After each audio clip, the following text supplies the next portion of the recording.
অনেক দিন আগের কথা। একটি জঙ্গল ছিল এবং জঙ্গলের মাঝখান দিয়ে একটি নদী কুলকুল করে বয়ে যাচ্ছিল। ওই জঙ্গলেরই এক পাশে একটি ছাগল বাস করত। একদিন ছাগলটি মনে মনে ভাবল, নদীর এপারের ঘাসগুলো খেতে আর ভালো লাগছে না, আজ যাই গিয়ে ওই পারের ঘাস খাই। এই বলে ছাগলটি সেখান থেকে চলতে শুরু করলো। দুদিক থেকে দুটো ছাগল এসে ব্রিজের উপর দাঁড়ালো এবং ব্রিজটা খুবই সরু ছিল, তাই তারা পার হতে পারছিল না।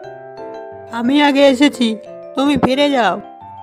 তখন কালো ছাগলটি বলে, আমি তোমার চেয়ে বেশি শক্তিশালী, তাই আমি আগে পার হব, তুমি পিছিয়ে যাও। এইভাবে তাদের কথা কাটাকাটি চলতে থাকে এবং বেশ কিছুক্ষণ পর তারা দুজনে একে অপরের সাথে ঝগড়া শুরু করে দেয়।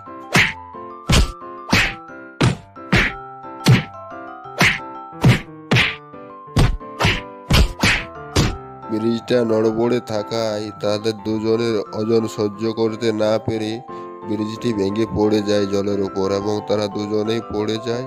তার ফলে তারা দুজনেই মারা যায়। তারা দুজনেই যদি নিজের শক্তি না দেখিয়ে একজন পিছিয়ে এসে একে একে পার হতো, তাহলে ওরা বেঁচে যেত। এই জন্য নিজের শক্তির অহংকার করতেন।